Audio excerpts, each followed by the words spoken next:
Positive study point में फिर से आपको स्वागत है। आज हम देखने वाले हैं सामान्य विज्ञान के 50 बहुत महत्वपूर्ण प्रश्न जो कि हमारे एग्ज़ाम के लिए, जैसे कि RRB, NTPC, group D, SSC और पुलिस और भी अलग अलग कई अन्य एग्ज़ामों के लिए जो है ये क्वेश्चन बहुत महत्वपूर्ण है। तो आप वीडियो पर देखिएगा, हर एक प्रश्न बहुत ही महत्वपूर्ण है। एक ही क्वेश्चन मिस मत कीजिएगा, ठीक है। और वीडियो शुरू करने से पहले आप अगर अभी चैनल सब्सक्राइब नहीं किए हो तो चैनल सब्सक्राइब कर लो और बेल आइकन दबा करके ऑल नोटिफिकेशन सेलेक्ट कर लो, जिससे कि हर वीडियो का नोटिफिकेशन आपको समय से मिल जाए, ठीक है। और इस वीडियो का पीडीएफ अगर डाउनलोड करना चाहते हो तो डिस्क्रिप्शन से आप डाउनलोड कर सकते हो। डिस्क्रिप्शन में लिंक है जो कि बिल्कुल फ्री है, आप फ्री में डाउनलोड कर सकते हो, ठीक है दोस्तों। और इस वीडियो में हम जो है आज जीव विज्ञान के 50 बहुत महत्वपूर्ण क्वेश्चन देखेंगे और इसी तरह से हम भौतिक विज्ञान के भी क्वेश्चन देखेंगे अगले वीडियो में। फिर जो है आपका रसायन विज्ञान के क्वेश्चन देखेंगे, तो टॉपिक बाय टॉपिक करेंगे हम, ठीक है। तो इस वीडियो में सिर्फ जीव विज्ञान के क्वेश्चन होंगे, सभी अब 50 का 50 बहुत महत्वपूर्ण प्रश्न होंगे। तो चलिए शुरू करते हैं। आज का पहला क्वेश्चन है, जीव विज्ञान के जनक किसे कहा जाता है। बताना है कि जीव विज्ञान के जनक किसे कहा जाता है। तो ऑप्शन ए सही आंसर हो जाएगा, अरस्तु को कहा जाता है। अरस्तु को ही फादर ऑफ बायोलॉजी साइंस कहते हैं, ठीक है। तो जीव विज्ञान के जनक कौन है, अरस्तु। ऑप्शन ए सही आंसर हो जाएगा, याद रखना। अगला प्रश्न है, वनस्पति शास्त्र का जनक कौन है। बताना है कि वनस्पति शास्त्र का जनक कौन है। सही आंसर हो जाएगा थियोफ्रेस्टस। ऑप्शन ए थियोफ्रेस्टस वनस्पति शास्त्र के जनक कहलाते हैं, तो नाम याद रखना थियोफ्रेस्टस। अगला प्रश्न है, चिकित्सा शास्त्र का जनक किसे कहा जाता है। बताना है कि चिकित्सा शास्त्र का जनक किसे कहा जाता है। इसका सही आंसर हो जाएगा ऑप्शन सी हिप्पोक्रेटस। हिप्पोक्रेटस को ही चिकित्सा शास्त्र का जनक कहा जाता है। ऑप्शन सी सही आंसर हो जाएगा। अगला प्रश्न है, हिस्टोरिया प्लैंटेरम पुस्तक के लेखक कौन हैं। तो बताना कि हिस्टोरिया प्लैंटेरम पुस्तक जो है इसके लेखक कौन है। इसका सही आंसर हो जाएगा थियोफ्रेस्टस। ऑप्शन बी थियोफ्रेस्टस ही जो है इस पुस्तक का लेखक है। पुस्तक का नाम है हिस्टोरिया प्लैंटेरम, तो नाम याद रखना, बहुत महत्वपूर्ण है, पूछा जाता है क्वेश्चन। अगला प्रश्न है, हिस्टोरिया एनिमेलियम पुस्तक के लेखक कौन है। तो बताना कि हिस्टोरिया एनिमेलियम पुस्तक जो है इसके लेखक कौन है। इसका सही आंसर हो जाएगा अरस्तु। ऑप्शन ए अरस्तु सही आंसर हो जाएगा, अरस्तु है इसके लेखक, ठीक है। अगला प्रश्न है, डॉक्टरों को किसकी शपथ दिलाई जाती है। जो डॉक्टर होते हैं जो कि अपना डिप्लोमा डिग्री कंप्लीट करते हैं और उनको जो है शपथ दिलाई जाती है, तो किसकी शपथ दिलाई जाती है डॉक्टरों को। तो इसका सही आंसर हो जाएगा ऑप्शन डी हिप्पोक्रेटस। हिप्पोक्रेटस का ही शपथ दिलाया जाता है डॉक्टरों को। जो भी डॉक्टर फ्रेशर डॉक्टर होते हैं उनको जो है हिप्पोक्रेटस का शपथ दिलाते हैं, ठीक है। तो ऑप्शन डी सही आंसर हो जाएगा हिप्पोक्रेटस। अगला प्रश्न है, फाइकोलॉजी में किसका अध्ययन किया जाता है। बताना है कि फाइकोलॉजी में किसका अध्ययन किया जाता है। तो ऑप्शन ए शैवाल का अध्ययन किया जाता है। फाइकोलॉजी में शैवाल का अध्ययन किया जाता है, option A.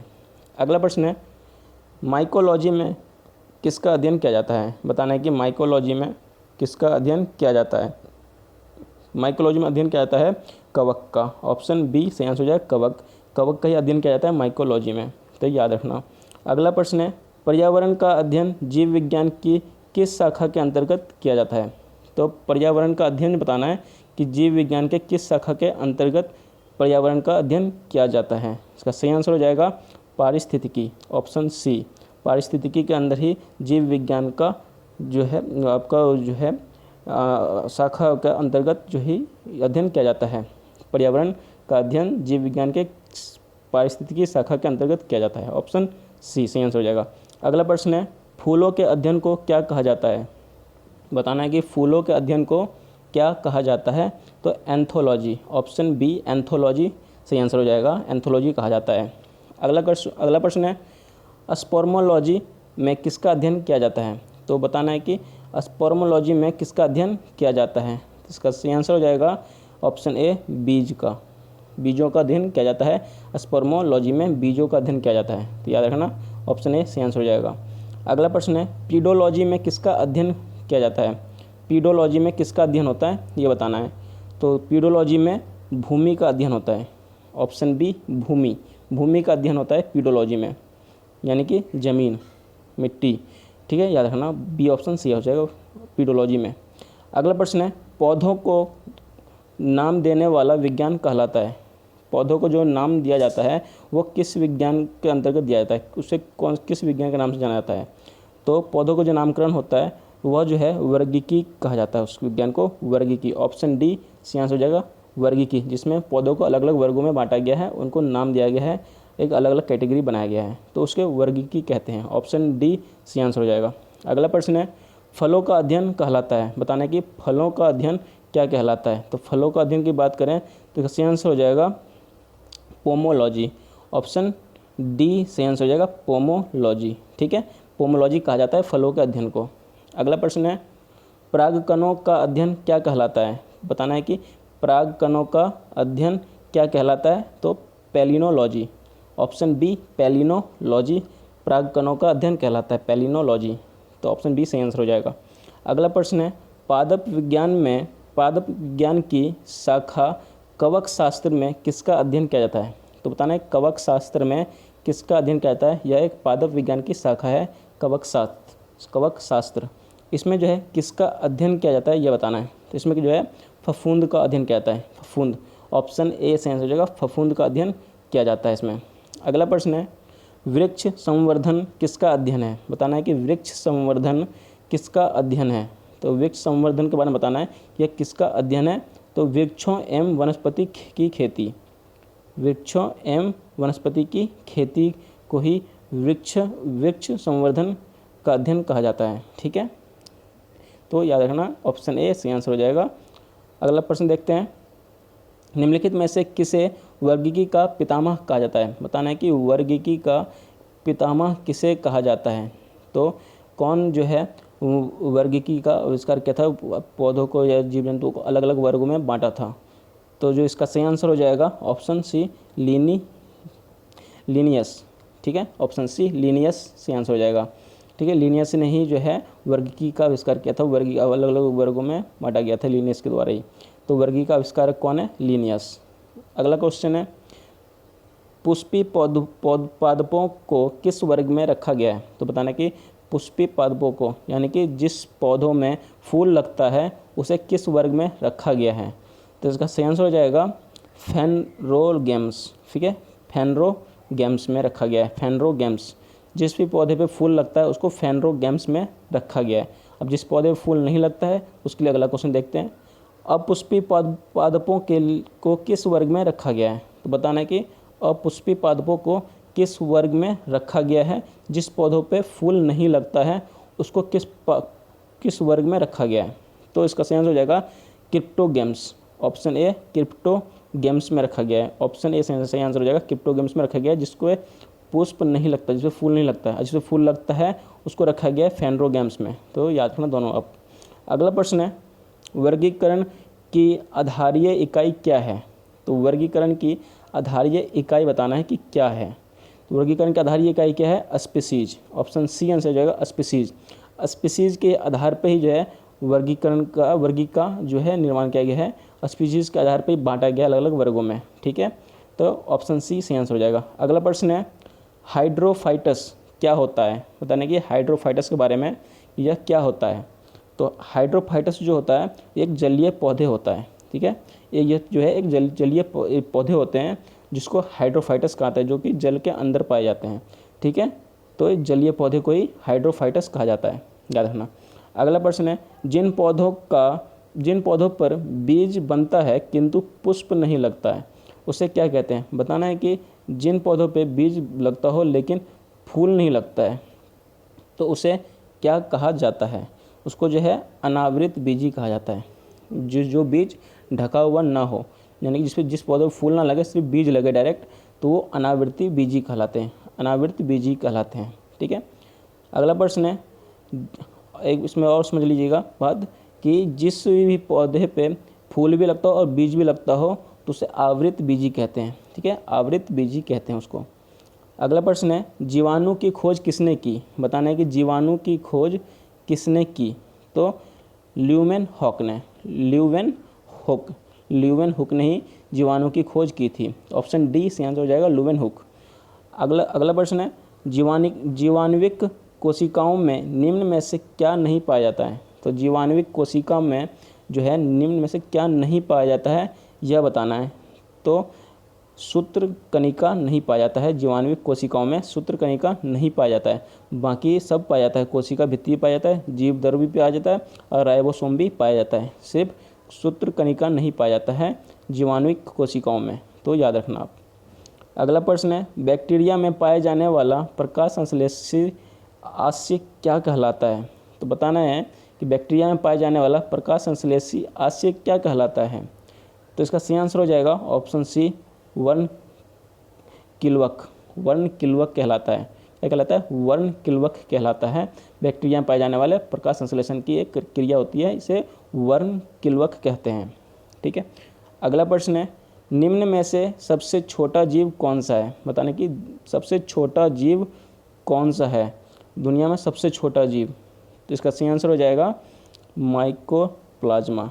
Option C, mycoplasma जो है दुनिया की सबसे छोटी जीव है, माइकोप्लाज्मा, याद रखना।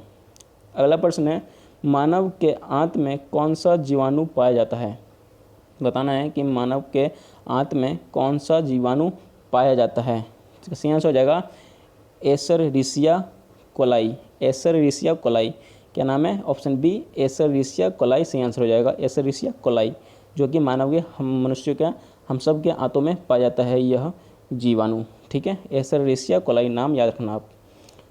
अगला प्रश्न है, तपेदिक यानी कि टीबी रोग किस जीवाणु के कारण होता है? बताना है कि टीबी जो कि एक क्षय रोग कहते हैं इसको, और इंग्लिश में कहते हैं ट्यूबरक्लोसिस, यह जो है किस जीवाणु के कारण होता है? तो उस जीवाणु का नाम बताना है जिस जीवाणु के कारण यह होता है। तो माइकोबैक्टीरियम इसका सही आंसर हो जाएगा। माइकोबैक्टीरियम के कारण होता है, माइकोबैक्टीरियम के कारण ही टीबी रोग होता है, तो याद रखना नाम माइकोबैक्टीरियम।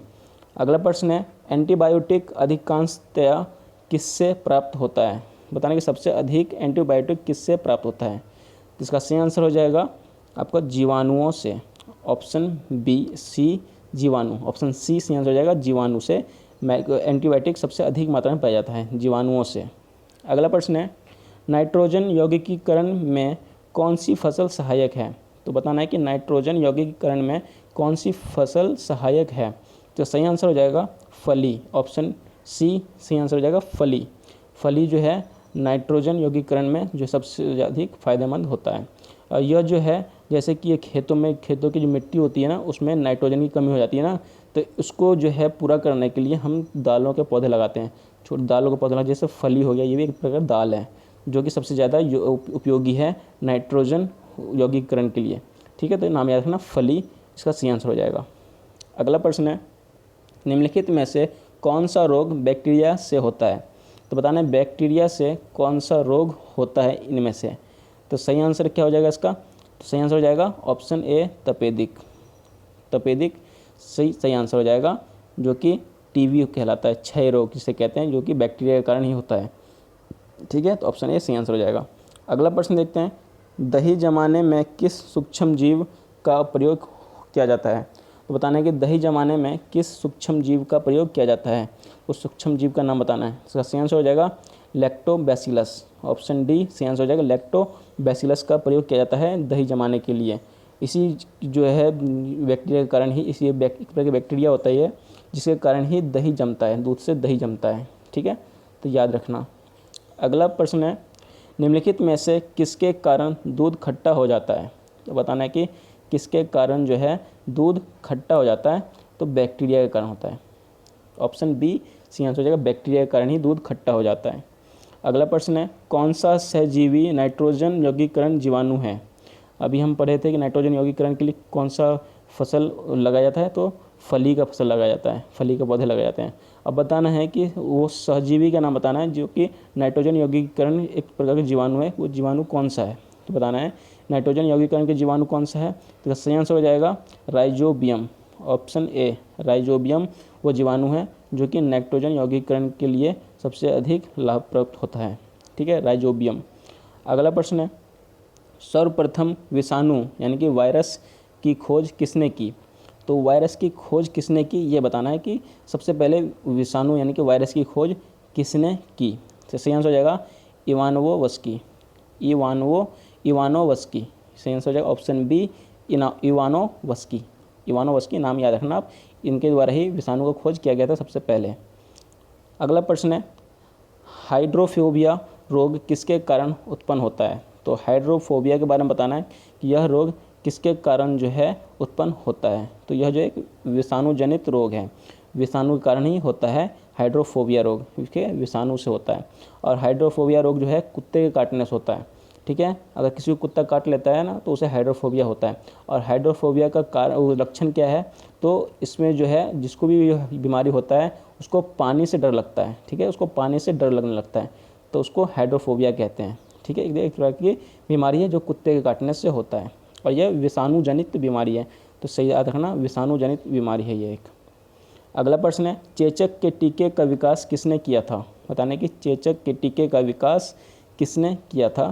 तो पता ही होगा आपको, बहुत रिपीटेड क्वेश्चन है ये और बहुत इजी क्वेश्चन है ये। तो एडवर्ड जेनर, ऑप्शन सी सही आंसर हो जाएगा। एडवर्ड जेनर ने टीके का, चेचक के टीके का आविष्कार किया था, एडवर्ड जेनर, ठीक है, इसका सही आंसर हो जाएगा ऑप्शन सी।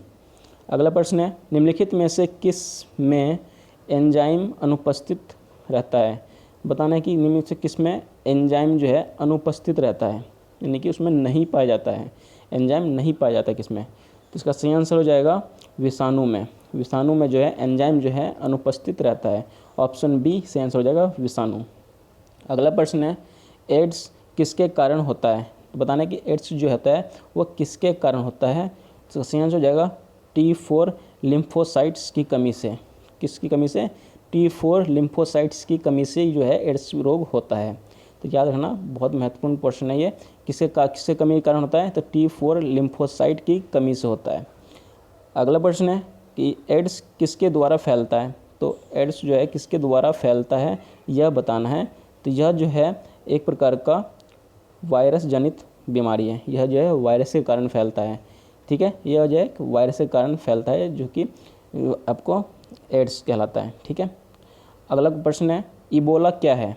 बताने इबोला के बारे में बताना है कि यह जो है क्या है। नाम तो सुना होगा आप लोगों ने, इबोला। तो यह जो क्या है, वायरस है, बैक्टीरिया है, कवक है, प्रोटोजोआ है, क्या है ये?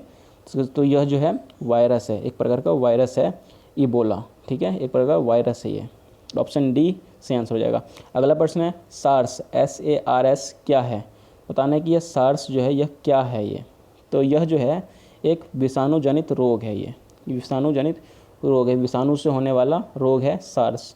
और जो इसका जो पूरा नाम है सेवर एक्यूट रेस्पिरेटरी सिंड्रोम, क्या है? सेवर एक्यूट रेस्पिरेटरी सिंड्रोम इसका जो है पूरा नाम है, ठीक है। और यह जो है 2002 में इसका जो है पता चला था। और यह जो है जैसे अभी जो है कोविड-19 फैला हुआ है, कहाँ से? तो चाइना से। उसी तरह से 2002 में जो है यह बीमारी भी चाइना से ही फैला हुआ था। और जो है इसका भी लक्षण जो है कोविड-19 की तरह ही था, छूने से, छींकने से और एक दूसरे के संपर्क में आने से जो है यह बीमारी फैलता है, ठीक है। और यह जो है विषाणु जनित यानी कि वायरस एक प्रकार का है और जो है यह टच में आने से फैलता था, ठीक है। लेकिन उस टाइम इस पर जो है कंट्रोल 2004 में ही पा लिया गया था, ठीक है, इस बीमारी पे, ठीक है। तो यह जो है एक तरह की बीमारी है जो कि विषाणु जनित रोग है। अगला प्रश्न देखते हैं, खसरा रोग किस संक्रमण के कारण होता है? तो खसरा रोग के बारे में बताना है, यह जो है किस संक्रमण के कारण होता है? तो सही आंसर हो जाएगा विषाणु। यह जो है विषाणु के कारण होता है, विषाणु जनित रोग है ये खसरा। तो याद रखना ऑप्शन ए विषाणु। अगला को प्रश्न है, चेचक रोग किसके कारण होता है? तो चेचक रोग के बारे में बताना है कि चेचक रोग जो है यह किसके कारण होता है? यह भी जो है विषाणु के कारण ही होता है, यह भी एक विषाणु जनित रोग है चेचक। अगला प्रश्न है, जंतुओं में होने वाला फूड एंड माउथ रोग किसके कारण होता है? तो फूड एंड माउथ रोग, यह भी क्वेश्चन बहुत पूछा जाता है। फूड एंड माउथ रोग यह जो है जंतुओं में होता है, गाय में, बैल में, इस सब में होता है फूड एंड माउथ रोग। यह जो है किसके कारण होता है यह बताना है। यह जो है एक तरह का विषाणु जनित रोग है, ऑप्शन डी से आंसर हो जाएगा विषाणु। विषाणु जनित रोग है, विषाणु के कारण ही होता है, ऑप्शन डी से आंसर हो जाएगा। अगला प्रश्न है, आलू में मोजैक रोग किसके कारण होता है? तो बताना है कि मोजैक रोग जो है आलू में होता है, यह एक आलू का रोग है, आलू की बीमारी है और यह जो है किसके कारण होता है यह बताना है। इसका सही आंसर हो जाएगा विषाणु जनित रोग है, यह भी एक विषाणु जनित रोग है। इस सब रोग के बारे में याद रखना जो कि विषाणु से फैलता है, इसमें से पूछा जाता है क्वेश्चन पेपर में, बहुत इंपॉर्टेंट होता है ये सब। अगला प्रश्न है, अल्गोलॉजी किसका अध्ययन है, बताना कि अल्गोलॉजी किसका अध्ययन है, अल्गोलॉजी के बारे में बताना है, या उसमें जो है किसका अध्ययन किया जाता है, तो शैवाल का अध्ययन किया जाता है इसमें, शैवाल। ऑप्शन डी से आंसर हो जाएगा, शैवाल का अध्ययन किया जाता है अल्गोलॉजी में। अगला प्रश्न है, शैवाल की कोशिका भित्ति किसकी बनी होती है, बताने कि शैवाल की कोशिका भित्ति जो है यह किसकी बनी होती है, तो यह जो है सेल्यूलोज की बनी होती है। ऑप्शन सी से आंसर हो जाएगा, सेल्यूलोज की बनी होती है शैवाल की कोशिका भित्ति, ठीक है, याद रखना। अगला प्रश्न है, किस शैवाल से आयोडीन प्राप्त होता है, तो बताना कि किस शैवाल से आयोडीन प्राप्त होता है, तो लैमिनेरिया। ऑप्शन बी से सही आंसर हो जाएगा, लैमिनेरिया से ही जो एक प्रकार शैवाल है ये जिससे कि आयोडीन प्राप्त होता है, तो ऑप्शन बी से आंसर हो जाएगा लैमिनेरिया। तो दोस्तों ये टोटल 50% है जो कि बहुत महत्वपूर्ण प्रश्न थे। उम्मीद करता हूँ कि अच्छा लगा होगा, आपके काम का वीडियो होगा। अगर आपके काम का वीडियो है तो एक लाइक ज़रूर कीजिएगा, अगर अच्छा नहीं लगा तो आप डिसलाइक भी कर सकते हैं, ठीक है। तो अगर सच में रियल में अच्छा लगा, आपको वीडियो काम का है, तो अपने दोस्तों से शेयर भी करें और उनको भी जिससे कि मदद हो सके। और अगर चैनल अभी तक आपने सब्सक्राइब नहीं किया हो तो चैनल सब्सक्राइब कर लो, बेल आइकन दबा के ऑल नोटिफिकेशन सेलेक्ट कर लो, जिससे कि हर नई वीडियो का भी नोटिफिकेशन आपको मिल जाए, ठीक है। तो आज के लिए इतना ही, मिलते हैं अगले वीडियो में। तब तक मस्त होकर पढ़िए, तैयारी कीजिए और कोई ना कोई जॉब हासिल कीजिए, जो कि हर किसी का एक सपना होता है। तो चलिए मिलते हैं अगले वीडियो में। जय हिंद, जय भारत।